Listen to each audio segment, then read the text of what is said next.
Sal, this Browns team and this matchup, we kind of started to ask the question about load management, how they'll do that, and maybe less so in games with snap counts is the way that we monitor that, and maybe more like who plays or who they take an extra week on. Like I feel like Kincaid is top of the list here, or maybe like Joey Bosa came back. He must have been very ready. To me, they're going to be cautious down the stretch here with any player of significance that's got any sort of nagging injury.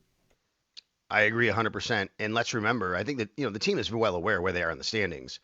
If they do not get a bye in round one, which the only way they do that is to catch not only New England but get the 1 seed, right? So it looks pretty unlikely. They have to start thinking about that. They have to play straight through now. So they would have 6 straight games, 6 straight weeks of games with no break here, and they had their bye week already way back in week 6.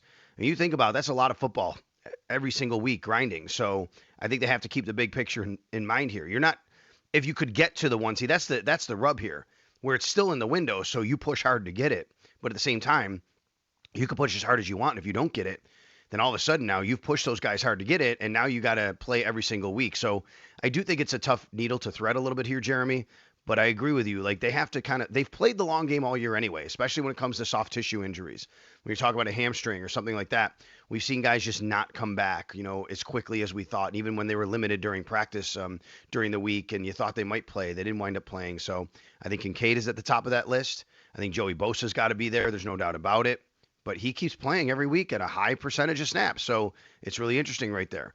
I think they've kind of treated Terrell Bernard like that, and partly because, and maybe a lot because of what Shaq Thompson's done. I think they want to have Terrell Bernard active. They want to have Terrell Bernard on the field in some capacity. I'm not saying he's playing every single down, and the way that Shaq's playing, maybe you could mix and match a little bit. But, they've, I think, played a little bit of the longer game with him because, remember, he had the ankle injury earlier. Then he had the elbow, and now he has actually practiced for a couple of weeks here, but he just hasn't been on the field. So I do think it's something that they're keeping in mind.